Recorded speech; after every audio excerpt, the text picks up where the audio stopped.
할렐루야. 우리 동부의 모든 성도들에게 예수님 살아나셨다는 부활의 기쁜 소식을 전해드립니다. 지금 우리는 어느 때보다 혼란한 시대를 살아가고 있습니다. 그 어느 때보다도 갈등이 첨예해야 된 시대, 그래서 대한민국의 내일을 걱정하지 않을 수 없는 시대를 살아가고 있습니다.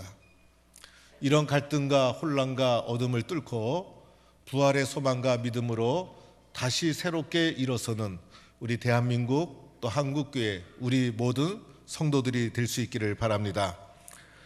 지난주에 저는 고난주간에 예수 동행 기도회를 한 주간 동안 인도하고 성도들과 함께 진행을 하면서 한 주 한 주 십자가를 많이 생각하고 묵상하면서 보내게 되었습니다.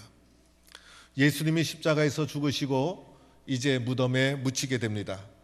예수님이 십자가에서 비참하게 죽으심으로 말미암아 예수님의 그 하나님 나라 운동은 다 실패로 끝난 것처럼 보였고, 제자들은 뿔뿔이 다 흩어졌고, 예수님은 무덤에 묻혔고, 무덤 문은 다 닫히면서 예수님의 십자가의 죽음으로 모든 것이 끝나는 것처럼 지난주 말씀으로 예수님의 죽음으로 모든 것이 끝났습니다.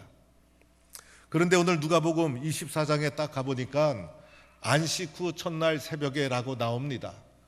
우리로 치면 예수님이 죽은 지 3일째 되는 날, 우리도 사무제를 지내지 않습니까? 그래서 첫 성묘를 여자들이 예수님 무덤을 향하여 갔던 것이죠. 안식일에는 아무것도 할 수 없기 때문에 안식일은 쉬고, 안식일 지난 첫 이른 새벽에, 그래서 누가는 오늘 말씀의 새벽에라고 기록하고, 마가는 매우 일찍이 이렇게 표현을 했고, 요한은 일찍이 아직 어두울 때라 이렇게 표현을 했습니다. 우리로 치면 새벽 기도할 그 무렵에 일찍이 이제 여자들이 예수님의 무덤을 향하여 가고 있었던 것입니다. 오늘 이 예수님의 무덤을 향해 갔던 여자들에 대해서는 오늘 10절 말씀에 누가 갔는지 명단이 잘 나와 있습니다. 사실 예수님의 제자들은 남자들이었지만은 남자들은 큰 소리만 치고, 그리고 끈질김이 부족하다 보니 예수님이 십자가에 죽으심에서 뿔뿔이 흩어지고 도망가고 사라지고 숨어버리고, 그러나 여자들은 끝까지 예수님 곁을 지키고, 그리고 나서 예수님 무덤에 장례한 후에도 첫 성묘를 이른 새벽에 여자들이 예수님의 무덤을 향하여 갔다는 것입니다. 그런데 무덤에 도착해서 이들이 놀라운 사건을 목격하게 됩니다. 첫 번째로는 무덤 문이 열려 있었다는 것입니다. 이 돌이 무덤에서 굴려져 옮겨진 것을 보고 오늘 2절 말씀에 나오죠. 그래서 닫혀 있어야 될 무덤 문이 활짝 열려 있었던 것입니다.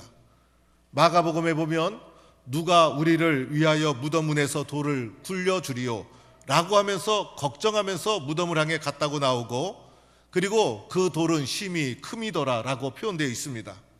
그래서 그 큰 돌은 남자 한 사람이 이동할 수도 없는 것이고, 여자 여러 명이 붙어서도 이동할 수 없는 거대한 돌인데, 이 돌이 열려져 있었고 무덤 문이 열려져 있는 놀라운 상황을 발견하게 됩니다. 우리로 치면 매장하고 안장을 하지만은 이스라엘은 불 속에 안장하는 장례 문화가 있어서, 그리고 그 입구를 큰 돌로 막았는데, 이 일종의 가족묘라고 할 수 있는 이 큰 돌의 입구가 예기치 않게 열려져 있는 것을 발견하게 된 것입니다. 얼마나 놀랐을까? 예수님의 십자가를 경험하면서도 얼마나 놀랐을까? 그런데 예수님 죽으신 후에도 무덤에 가서 놀라운 상황을 보게 된 것입니다. 두 번째로는 예수님의 시신이 없어졌다는 것을 발견합니다. 열린 그 동굴 입구로 들여다보니 예수님의 시체가 보이지 아니하더라. 그래서 열린 무덤 안으로 있어야 될 예수님의 시체가 없었다는 것입니다. 예수님의 시체를 위하여 사용할 향품까지 다 준비해 왔는데 예수님의 시체가 없어졌으니 이 일을 어떻게 하겠습니까? 예수님이 죽으실 때도 슬퍼하고 그리고 가슴 아팠는데 예수님은 죽어서도 편안히 잠들지 못한 상태가 되었고, 이 시체를 누가 훔쳐갔는가, 너무나 충격적인 일을 만나게 된 것입니다. 이렇게 무덤을 향해 갔던 여자들이 예수님의 빈 무덤을 발견하게 된 것입니다. 무덤 문이 열려 있고 시체가 없어졌으니 이 일을 어떻게 하겠습니까? 그래서 오늘 4절 말씀에 보니 이 일로 인하여 근심하게 되었더라. 여기서 말하는 근심은 잠깐의 근심이 아니라 길을 찾지 못했다는 것입니다. 너무나 상황과 환경이 충격적이어서 무슨 일을 해야 될지, 어떻게 문제를 풀어나가야 될지 근심하며 길을 찾지 못하는 상황이 되고 말았다는 것입니다. 마태복음에는 이 상황을 무서워하여 이렇게 표현하고 있고, 그래서 오늘 이 여자들이 무덤에 가서 부딪힌 이 상황을 보고 무서움과 근심과 두려움 속에 빠져서 이 일을 어떻게 하나 방향을 찾지 못하고 두려움 속에 깊이 빠져 있었다는 것입니다. 이때 문득 그들이 놀라운 것을 보게 됩니다. 찬란한 옷을 입은 두 사람이 곁에 서 있는 것을 보게 된 것입니다. 이 두 사람은 증인의 숫자를 말하는 것이죠. 그래서 두 사람의 증인은 이것은 인정하지 않을 수가 없는 것이죠. 이 사람을 마태는 천사라고 표현을 했고 마가는 흰옷 입은 한 청년이다 이렇게 표현을 하고 있습니다. 상상도 못한 일이 일어난 것입니다. 무덤을 향해 갔던 여자들이 두려움에 떨고 얼굴을 땅에 대고 있을 때 마태복음에는 이 모습을 떨면서 죽은 자처럼 되었다 이렇게 표현하고 있습니다. 이때 천사가 나타나서 이 여자들에게 선포를 하고 있는 것입니다. 이 여자들에게 선포된 천사들의 말씀이 무엇일까? 어찌하여 살아있는 자를 죽은 자 가운데서 찾느냐? 여기 계시지 않고 살아나셨느니라 라는 예수님 살아나셨다는 부활의 소식을 전한 것입니다. 천사들을 통해 듣게 된 소식이 뭐였죠? 예수님 다시 살아나셨다는 소식이었어요. 오늘 말씀 5절에도 보면 살아나셨다, 6절에도 보면 여기 계시지 않고 살아나셨느니라, 7절에도 보면 다시 살아나야 하리라. 오늘 천사들이 나타나서 여자들에게 말씀한 것은 시체가 없어졌다는 말도 아니고 여자들을 단순히 위로하는 말도 아니고 예수님 살아나셨다, 예수님 살아나셨다, 예수님 살아나셨다는 말을 반복해서 오늘 이 짧은 구절에 3차례나 증언하고 있다는 것입니다. 마태복음에서도 살아나셨느니라, 와서 그가 누우셨던 것을 보라. 마가복음도 그가 살아나셨고 여기 계시지 아니하니라. 그래서 예수님의 부활을 증언하는 복음서의 성경의 모든 책은 예수님의 시신이 없어졌다는 것이 아니라 예수님 살아나셨다, 예수님 살아나셨다, 예수님 살아나셨다는 것을 증언하고 있다는 것입니다. 사랑하는 성도 여러분, 오늘 이 아침에 예수님 살아나셨다는 이 귀한 소식을 듣고 믿는 성도가 될 수 있기를 간절히 축원합니다. 오늘 부활의 소식을 전해드리면서 우리가 주목해야 될 말씀이 있습니다. 저는 누가복음 24장 말씀을 보면서 오늘 말씀 속에서 주목해야 될 말씀을 발견했어요. 부활의 사건을 경험한 우리들이 주목해야 될 말씀, 6절에 보니까 이런 말씀이 있어요. 너희에게 어떻게 말씀하셨는가를 기억하라.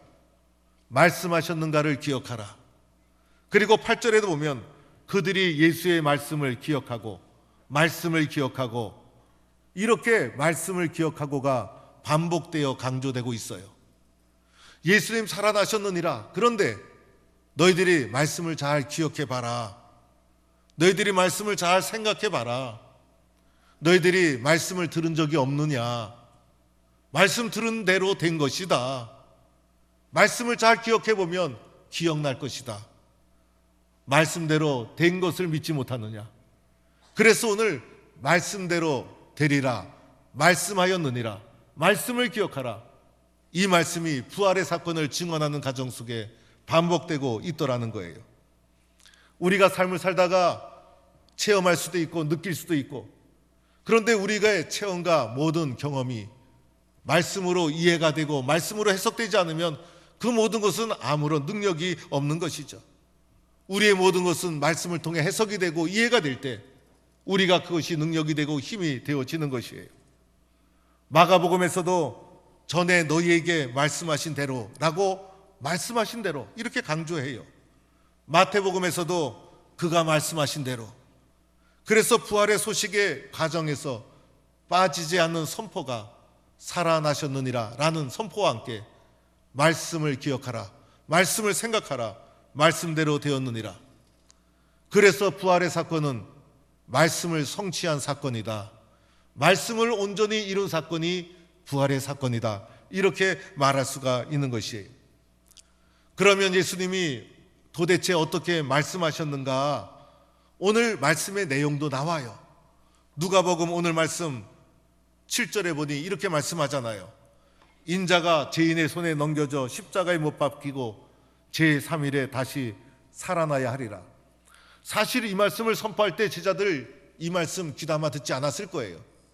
그런데 예수님 부활하고 나니까 예전에 말씀하신 것이 생각이 나더라는 거예요.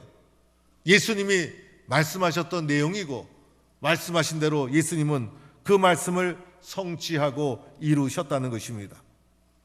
예수님 다 이미 말씀하신 것이었어요. 말씀하신 대로 이루어지는 것이에요. 우리가 이 세상에 살면서 꼭 붙잡아야 될 것이 있죠. 하나님의 말씀을 기억하고 그 말씀을 붙잡는 겁니다. 우리는 연약한 존재예요. 상대적인 존재예요. 오늘 이 세상의 모든 혼란과 갈등이 어디서 옵니까? 상대적인 존재인 나를 절대적인 존재로 착각하고 있기 때문인 것이죠. 그래서 우리는 환경과 상황 속에서 내가 상대적인 존재라는 것을 기억하고 절대적인 진리의 말씀, 하나님의 말씀을 붙잡고 말씀대로 될 줄로 믿고 말씀대로 믿고 말씀으로 환경과 상황을 이겨나가는 거예요.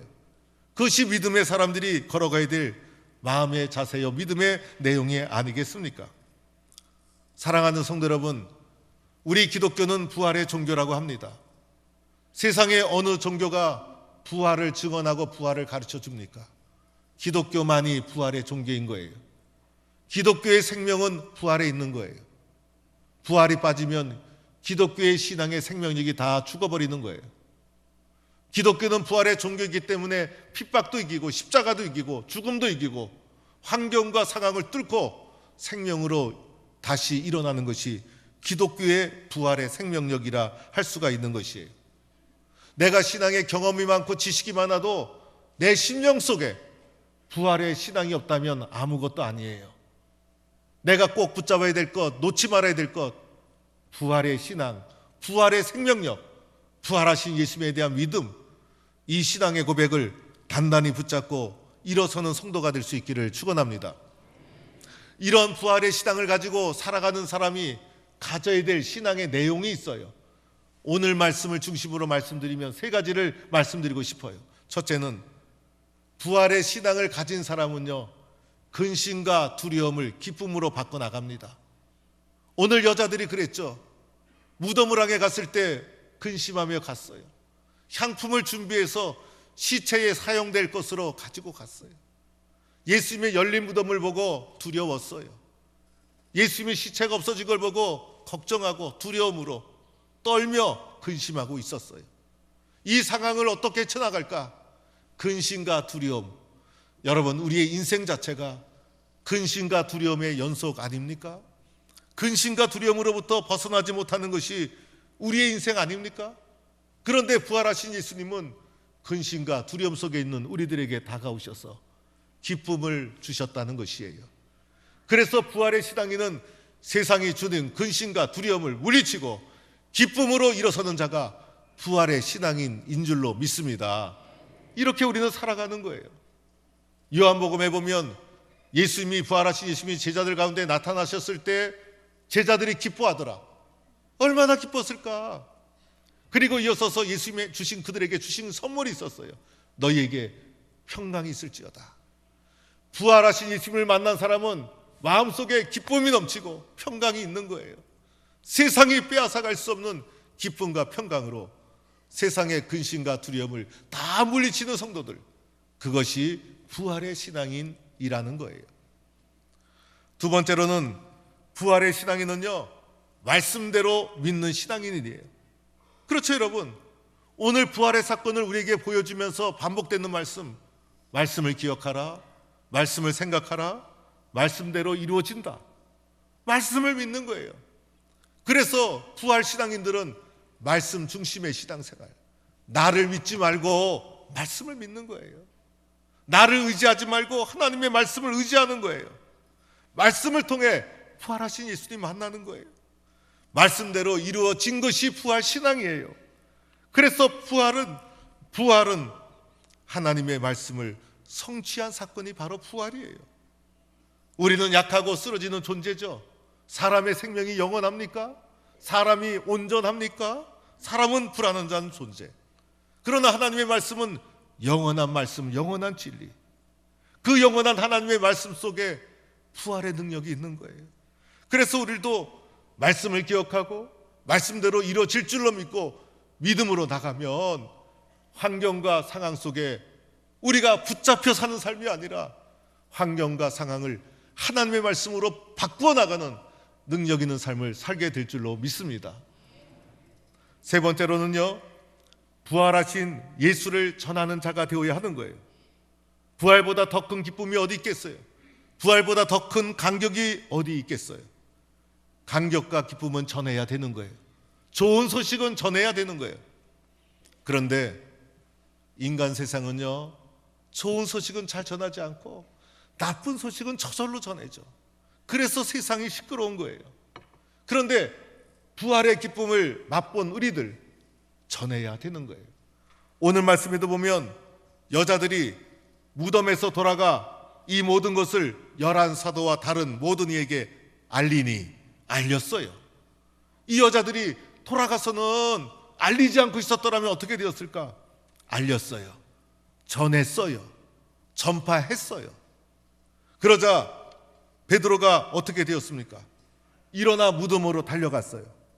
그런데 다른 제자들은요, 허탄한 뜻인들 허탄하게 들려갖고 믿지 않았다는 거예요. 여러분, 그럴 수 있죠. 그러나 믿던 안 믿던 듣던 안 듣던 경험한 자는 전해야 되는 거예요. 마침내 베드로가 달려가 보니 그 된 일을 보고 열린 무덤과 빈 무덤을 보고 놀랍게 여겼다. 놀랍게 여겼다는 것은 긍정적으로 놀라워하면서 믿음의 마음으로 수용하게 되었다는 거예요. 그 결과 어떻게 되었어요? 베드로를 통해서 부활이 또 증언되고 이 베드로의 선포를 통해서 교회가 세워지고 부활의 증언으로 주님의 몸된 교회가 세워지고 오늘도 이 부활의 기쁜 소식을 우리는 세상 속에 전해 나가야 하는 것입니다. 여러분, 우리가 살고 있는 대한민국은 초갈등 사이로 접어들었습니다.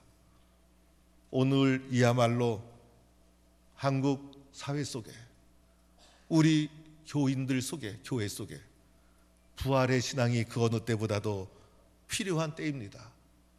부활의 신앙으로 희망과 소망을 가지고 우리는 다시 일어서야 합니다. 갈등을 물리치고 평화가 이루어지도록, 어둠이 물러가고 빛이 도래하도록, 악한 세력이 물러가고 선한 영향력이 곳곳에 풍성하게 임하도록, 실패와 절망의 자리에서 희망으로 다시 일어서도록, 나라는 이기적인 욕심을 벗어나고 우리라는 공동체를 먼저 헤아리는 마음으로 사회의 풍토가 변화될 수 있도록 우리는 다시 시작해야 합니다. 부활의 신앙이 필요할 때입니다. 부활의 믿음을 가지고 다시 일어서는 것입니다. 그리고 이 부활의 기쁜 소식을 가지고 다시 세상을 바꿔나가는 믿음의 사람이 됩시다. 부활의 신앙이 아니면 누가 이 세상을 바꿔나가겠습니까? 오늘도 어둠과 갈등이 만연한 이 세상 속에 예수 그리스도의 부활의 기쁨의 희망의 소식을 전해나가는 동부의 모든 성도가 되기를 주의 이름으로 간절히 축원합니다.